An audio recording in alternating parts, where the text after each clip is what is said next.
Welcome, everybody. Regular season is done. In the books. Let's fucking go.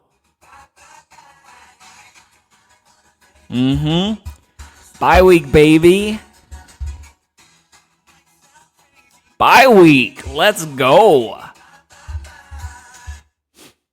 I was going to do like a full Deadpool dance, but my knees are killing me. I got a goal this summer. I'm going to run a marathon. I'm going to try to qualify for Boston Marathon, so I have to run a marathon in under 3 hours. I was thinking about starting a YouTube channel. I want to improve my podcast. I want to create a YouTube channel for fantasy football. I don't know if I'll do like recommendations and stuff. I like doing this. I like the, in the league, kind of talking shit about some teams, diving deep into some stuff. I nerd out on it. I enjoy it.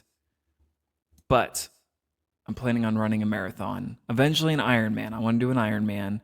I need to get the swimming technique down. That's the biggest thing that's drawing me back. That and the fact that you travel like almost 150 miles. But I'm training to do a marathon, and I got what's called runner's knee. You do too many miles at first, too fast. So I got to ease into it. So I couldn't do the dance. Bottom line, I couldn't do the dance. I tried, and I'm as white as it gets. I was not gonna nail that dance. So you just got the song, but I got bye week, baby. Happy about that. What I'm not happy about is the disrespect I feel like I'm getting. So first, we're gonna dive into what I like to call the what if L. What would have happened if Eric never traded? Now that the regular season is over, we can see what would have happened.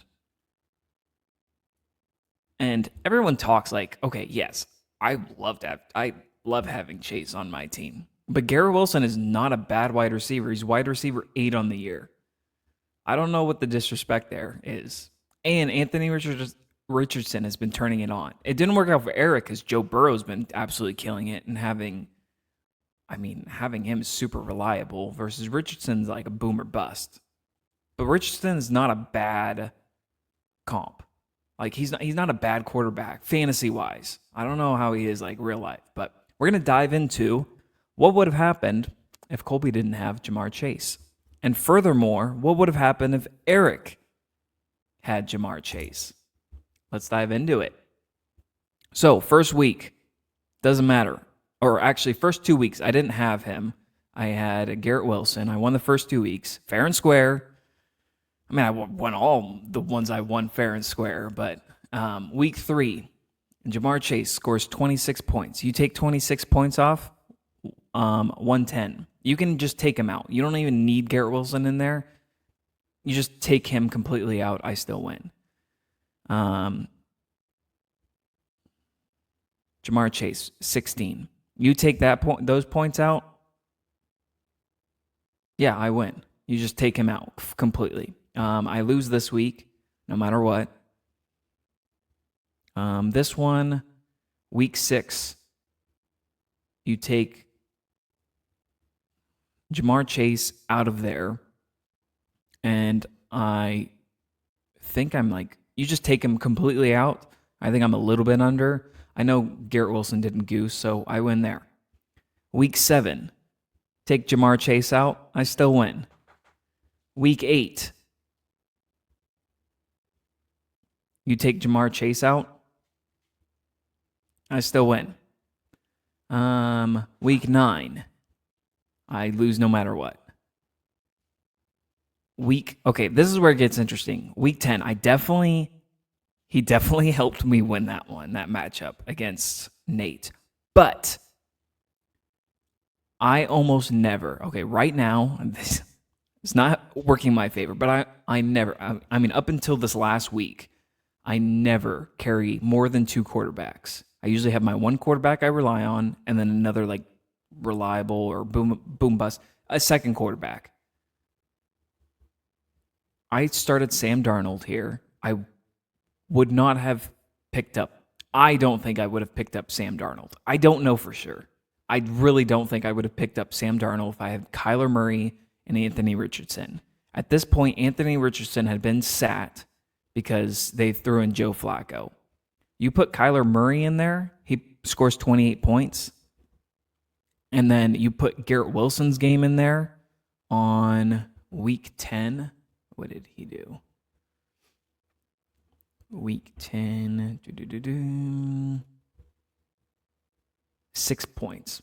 Not very good. But you take out 123.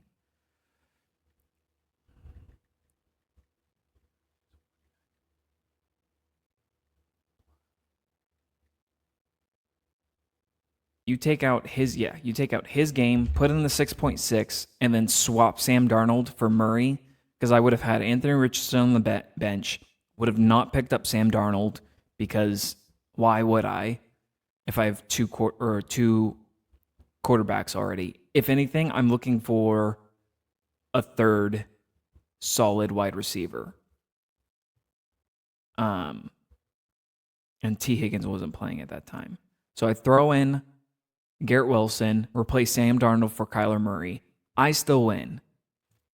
I mean, 96 is in a half PPR is not a big number to beat. So in my opinion, I still win that one. Week 11. I lose that one no matter what. It was a loss. Week 12, both of them were on a bye. I lose. Week 13, you take out Ja'Marr Chase, and then put in Garrett Wilson. If you take out Ja'Marr Chase, I'm at 110, and then Garrett Wilson, I know, scored more than 3 points. I win there. So up until week 14, I have the same record. The only difference is week 14, Eric would beat me. He gets Ja'Marr Chase. He destroys me again. And then, so my record goes from 10-4 to 9-5. And so I'm tied with Whitney. So points difference between Ja'Marr Chase and Garrett Wilson. Let's say they have same bye week. I started Garrett Wilson in every slot. I started Ja'Marr Chase. There's 111 points, and that's not including the first. I don't know what the difference is week 3 to week 14, but the difference in points there is 111.3. If you take that away from my overall, you can do the math. I already did it because I felt some disrespect coming my way. You take 111, subtract that. I'm still over Whitney. I beat her in a tiebreaker. I'm in the same position with the bye week. So, for all those haters out there, shit wasn't going to change anything. Now, would I rather have him? Of course. And I hope he helps me in next week and the following week. But who knows? Maybe Garrett Wilson was the better option. There is a difference, though, between I had it. It was between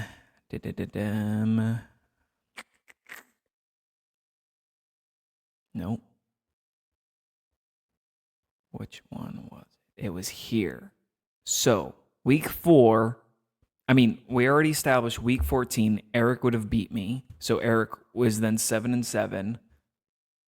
But Brian is 8-6. So Eric would need one more. The only other, and I went through every single one because I probably should have been working, but I didn't. I was doing this instead.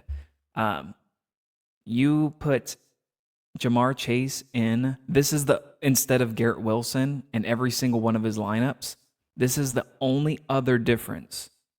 When Eric had bad weeks, he had bad weeks. The only people that scored when he had really bad weeks was Joe Burrow. And then if he had Ja'Marr Chase. So his really bad weeks, he didn't have, when he lost, he lost. And when he won, he absolutely destroyed. Eric was a big boomer bust. But the only other game that I went through and it would have affected was this one. So Eddie would have lost one more, not changing anything in the playoff standings. But Eric would have then won another one, so then he goes 8-6. So the biggest person that this hurt was Eric so far. I mean, there's obviously going to be some implications. Garrett Wilson and Jamar Chase are not going to be scoring the same. Now, who scores more? I don't know. But if anything, I mean, this didn't change my position. So there's still a chance that this blows up in my face. If Garrett Wilson goes off and Jamar Chase doesn't, then I traded away. Yes, someone I traded for someone where I got better, but it could still blow up in my face. It didn't really change much in terms of regular season. Besides Eric screwing himself and taking himself out of playoff contention. And then even more so solidifying the toilet bowl winner this year, Mr. Eddie Wrinkle. Congratulations, Eddie. I will be happy to hand that off to you. Eddie had a rough year. He gets the toilet bowl reward. I'm going through. Everybody gets a reward. And we'll start off with poor Eddie. Poor Eddie had a rough year. And I've said it a couple times. I'll say it again. Like, this is not a bad team. But I think this team is 1 year away from being good.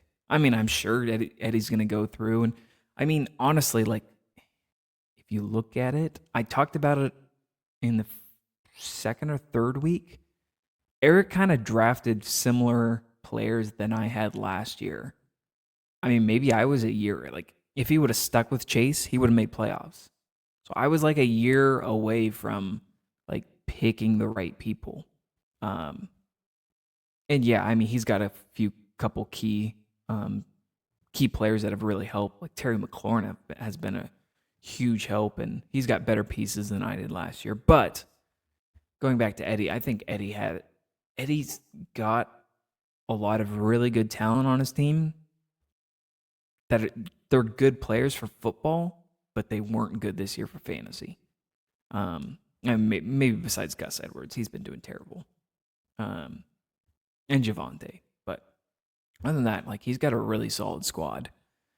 I would not be mad if I left next year's draft with this team.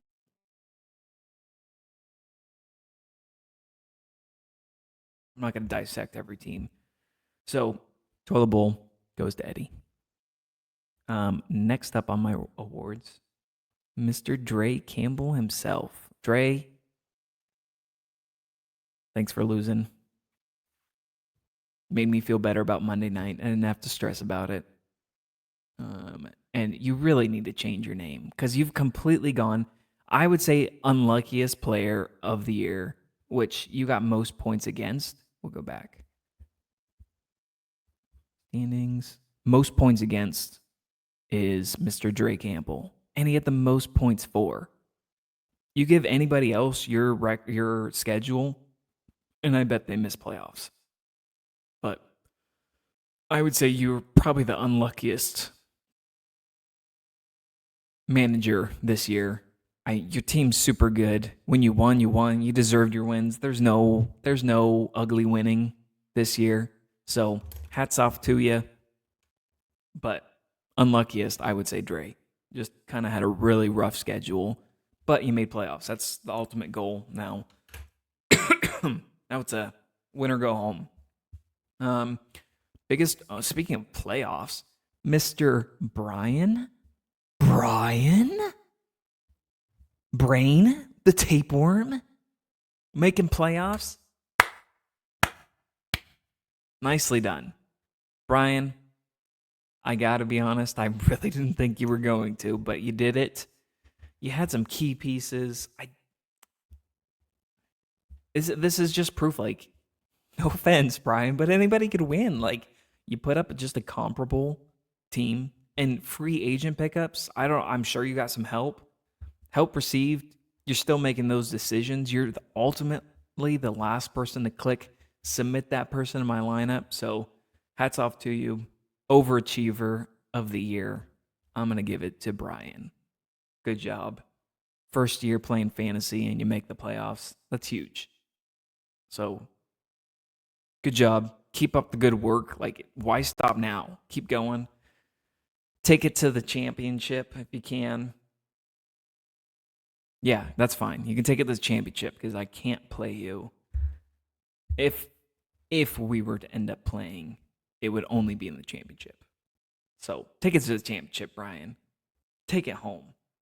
Oh, and another. So I put shit. I didn't even realize that. I put unluckiest twice, and this is a different kind of unlucky. This is like injury. I'm gonna call this.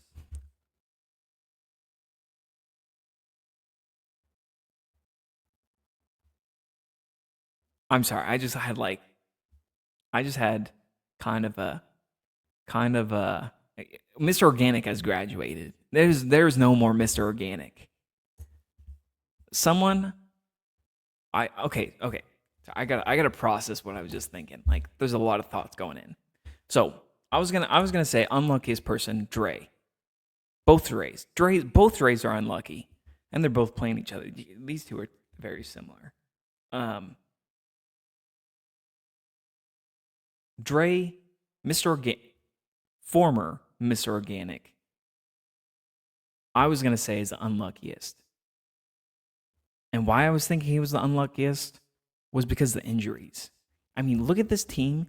I mean, Jacoby's been doing pretty darn good, but you take him out, you put Rashee Rice in there, who was I mean, he wasn't going off, but the guy was doing very solid, very, very solid wide receiver 2 to have.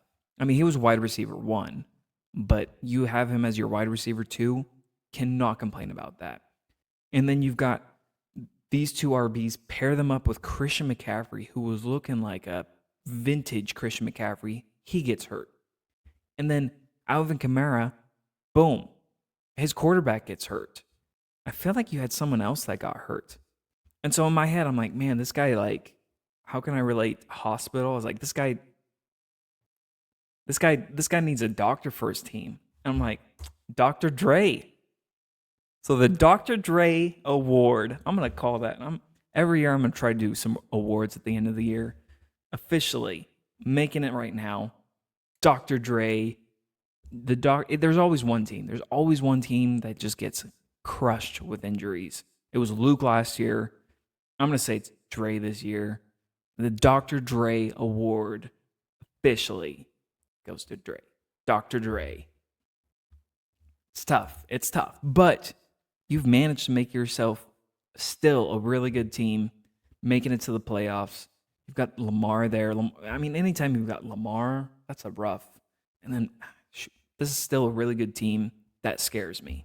So, you know, there's you can't predict who's going to be good each week, but this is one of those teams like I hope I don't go against. But Dr. Dre Award, officially calling it. Next up is best pick. If we go back to the draft, I don't think I have a picture that I can pull up really quick, but best pick at the draft is going to yours truly, Mr. Austin. And I was looking, I was thinking, like, at first I was like, man, Rashee Rice obviously steal the draft. And then I'm like, okay, no, maybe it was Chris Godwin steal the draft. And then I'm going through, I'm like, okay, who else? Who else could go through it? So I was looking at the draft, and I was like, okay, maybe Nico. Nico's been an absolute beast, but he's missed time. But he's been a wide receiver 1. Excuse me. Wide receiver number 6 on the year, and Mr. JSN. And we're all Seahawks. That's the crazy thing, is we're all Seahawks fans. The writing was on the wall. once Tyler Lockett left, or once he became irrelevant, it became. I'm sorry. A little timeout here. Hold on. All right, sorry about that. We're out of our timeout. Had a really dry throat. As I was saying, the number 6 wide receiver on the year is JSN. The writing was on the wall. I mean, Tyler Lockett, guy's old. As soon as he's going to be kind of phased out, and then JSN will take over in his spot. And like I said, we're Seahawks fans. Like, we should know this. We should have seen this coming. And no one drafted him until Austin in the 12th round. In the 12th round, what is that?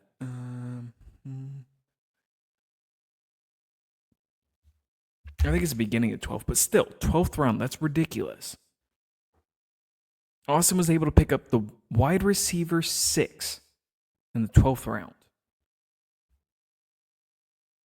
I mean, talk about a team you don't want to see in the playoffs. But I would say best pick of the draft award goes to Austin. And good job, Austin. I'm on your off year too. You're picking good in the draft. Moving on. Best newcomer of the year. Absolutely. Without a doubt. Sorry, Brian. Like, Brian, I appreciate you being in here. But I didn't think I would like a 49ers fan as much as I like Paul. Give it up to Paul. What is that? Is that his name? Not of injuries. Paul, I hope to see you back this next year. You didn't get the toilet bowl, so, I mean, that's always really nice. But I'm sure the season didn't pan out the way you wanted. I thought you had a really good team, especially after the first couple weeks. Unfortunately, it just didn't turn out. Some injuries hit. But, Paul, you were awesome. I hope we see you this next year at the draft. I hope you come back. It's been really fun having you in the chat. So I hope you come back. Best newcomer, without a doubt, Paul. I need some applause. Here we go. I hope it's making the sound. And we kind of talked about it already a little bit. We went over at the first part of this podcast. Eric, you get the biggest blunder. You traded away your playoff spot. You essentially traded away the playoff spot to Brian by making the trade. I said it once. I said it a couple times. I'll say it again. Scared money don't make money. So, biggest blunder, Eric. And on the other hand, I wasn't going to give myself an award, but I'm going to because Chase ended up. I didn't think he was going to hit the accept button. And I even gave everybody an opportunity to veto. But best trade, this guy, right now. I mean, we'll see. There was a couple other good trades out there. I also feel like I had a trade that wasn't as well, didn't work out as well as I was hoping. But moving on, biggest improved, no brainer for me. Biggest improvement here is Whitney. I mean, Whitney came in, and look at this team. This is a scary team, too. There's a lot of really scary teams in the playoffs. I mean, anybody can win. I believe that without a doubt, anybody could win. There are a lot of really good teams, and I think it shows in the records. 8th through 10th, there's not a lot of winning in there. And there's a lot of really good teams. And this is one of the teams that scares me. I mean, there's not a weakness here. Jerry Jeudy's been absolutely going off. Puka Nacua showed you why he was a really high pick. And Whitney's been hit with a lot of injuries herself this year. I mean, not season-ending injuries, but she's had to fill in some pieces and drafted really well, picked up off of free agency really well. I mean, last year I felt like Whitney kind of had an easier schedule, and that really helped her. I mean, she had a really good team last year, but I think she really benefited off an easier schedule than most. And then prior to that, I think the only good year Whitney really had was when she had Patrick Mahomes. She had Patrick Mahomes carry her to almost a championship. But this year, I mean, there's no weaknesses. I mean, well-rounded, good bench. Tip of the cap. Most improved by far, I would say Whitney. And with most improved comes the biggest underachiever, or as I like to call, the cliff diver. This guy stood on top of the mountain last year and I mean, you can't even argue, the best team out there. Oh, where the hell is he? And then comes back this year and just nosedives. I mean, you didn't have a terrible season. You were still in it after week 12. There was still a chance for you to make playoffs. I mean, you got hit with some injuries, but everybody did. Some more than others, yes. But an absolute cliff dive going from the absolute one of the best teams assembled I've seen in a while to 5-8 or 5-9. I'm not going to say it's a bad team, but I mean, you can't argue with results here. You can make excuses all day, but you can't argue with a 5-9. And I think there's a difference between last year you came in prepared and this year I think I talked to you a little bit. You said you really didn't prepare as much, and you're just kind of going off of what you think, and there's consequences to that. And I think it showed. I think there's a saying that an idiot with a plan will outperform a genius without a plan. And I think this is a result. I mean, come to the draft with a plan. Come with a strategy. Come on, people. Let's get competitive. So, Cliff Diver Award. Congratulations, Nate. Now, to get to the nitty gritty, there are only 4 teams playing. There are 2 matchups this week that matter. We've got Mr. Brain himself, the tapeworm, going up against Whitney. I mean, in my eyes, this is a David versus Goliath here. This is the Eagles with Nick Foles, Big Dick Nick, going against Tom Brady. I mean, you look at this team. This team is stacked over here, and I'm sorry, Brian, but you got Josh Allen, absolute beast, but he's going against Detroit, who's got a really good defense, and Josh Allen just came off of a 50-point game. He doesn't normally do really good after his big games. I mean, you look at, and that's a tough loss. Like, you take that much out of this. Like, the guy threw for 3 touchdowns and rushed for 3 touchdowns.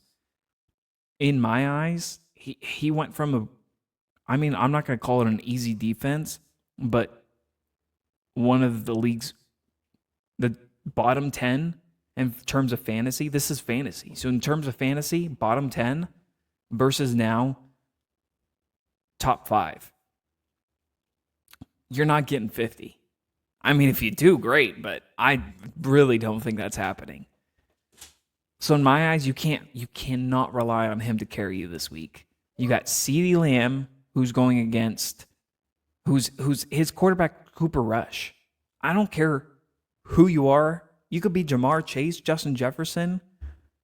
If you've got Cooper Rush as your quarterback, you're limited. And yeah, he had a good game actually this last week, 18. But in my eyes, that's a ceiling. 20 is a ceiling. He's not getting much better than that. And Carolina's been on it. I mean, who you're really banking on is Josh Jacobs, I think, this year or this week. And you're going for broke here. Brian, if I could suggest anything, go for the upside. You cannot. And I swear to God, if you don't start Charbonnet, if Ken Walker is not playing, I will come over to Washington myself and kick your scrawny ass into next year, to the next draft. You can't start both Spears and Pollard. This isn't playing it safe. This is the playoffs. We play to win here, Brian. So step it up. Start making some better decisions. Go get yourself a kicker. No, I guess waivers haven't gone through, but smarten up, Brian. And then on the other side, every year I just feel like there's an underdog. And that underdog is Whitney. Whitney's having a good year. And I thought maybe last year was her year. Nope. I think this is a solid year for Whitney.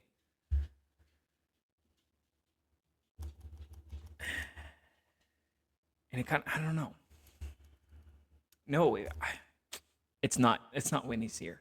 I forgot. So if Whitney wins, she goes against me. If Brian wins, he goes against. So this matchup pretty much determines who's playing who. So Austin's going to play the lowest seed. So if Brian wins, Brian will play Austin. If Whitney wins, I play Whitney because she's the higher seed. So this matchup really determines who. So this is a game that Austin and I are like. These are matchups that Austin and I are watching. We're watching who are we going against next week. It is not determined yet. So, but this is a scary team. I think Whitney's. I feel like usually the underdog, especially in playoffs. But this year, not. I don't think so. This is a team to beat right here. This is not the team to beat. I don't even know who the team to beat is, but. This is a good, solid team that, I don't know, you look at this team and where's the weakness? I guess the only thing you could argue is Pacheco's maybe not getting as many touches since Kareem Hunt's been signed. They're definitely saving him for playoffs and to make sure he's 100% healthy. But even like you throw Zay Flowers in there instead of him, that's not a bad option. I don't know. There's not in my eyes, Whitney wins this, but don't count anybody out. It's why we play the game, because you never know. Now that's a really good matchup, but in my eyes, hands down, matchup of the week. Dr. Dre versus Dre Campbell here.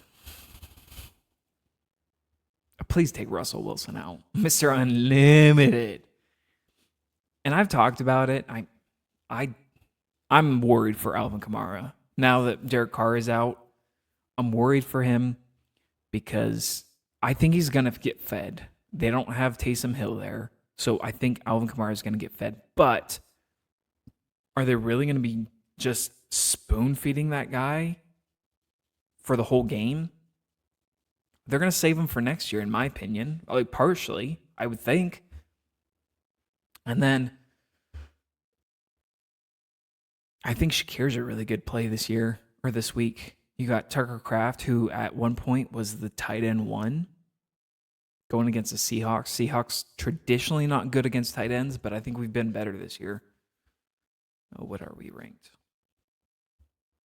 And matchups become a huge thing. I mean, in my opinion, matchups are key. And this is why I was so thankful to have first week bye is all mine were red. All my matchups were red. So I was not, I mean, I still think I had a chance, of course, but You just don't like to see those like just constant red on everybody. Matchups don't mean everything, but I think they have a big part.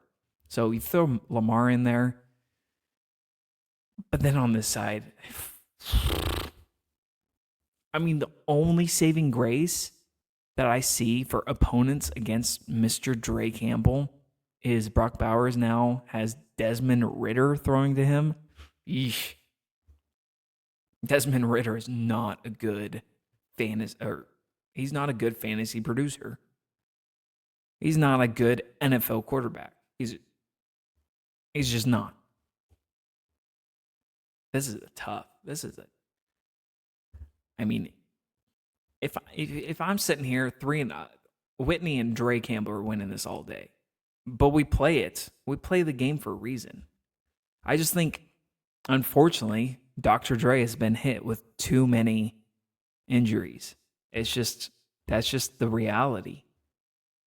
You throw in a healthy Rashee Rice and a healthy CMC, this is a dogfight.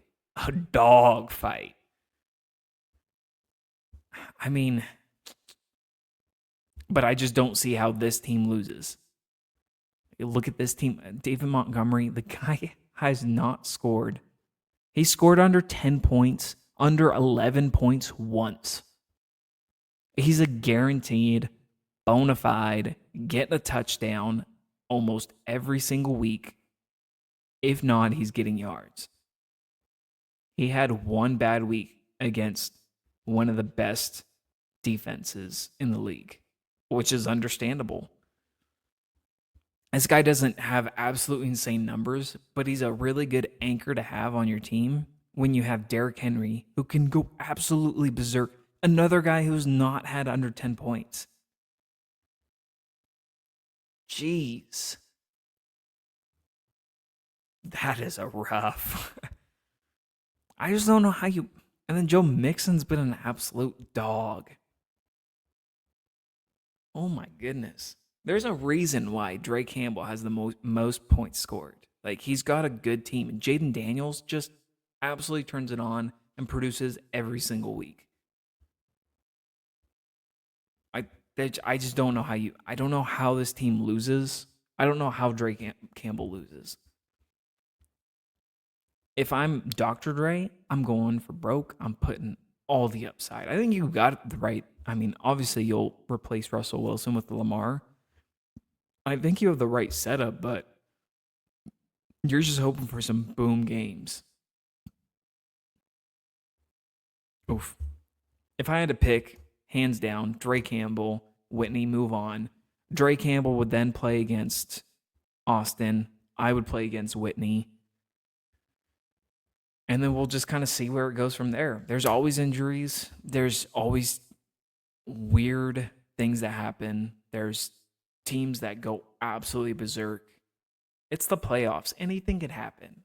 I'm so excited. I get to sit back, kick the feet up, relax, and watch some football this week. I'm going to be watching just to kind of watch, like, how are people doing? Oh, man, I love fantasy football. It's so much more fun when you win. I hope you guys enjoyed.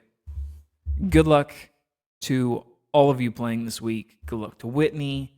Good luck to Dr. Dre, Dre Campbell, and Brain, Mr. Tapeworm. Go eat a sandwich, my guy. Good luck to you guys. Till next week. Adios.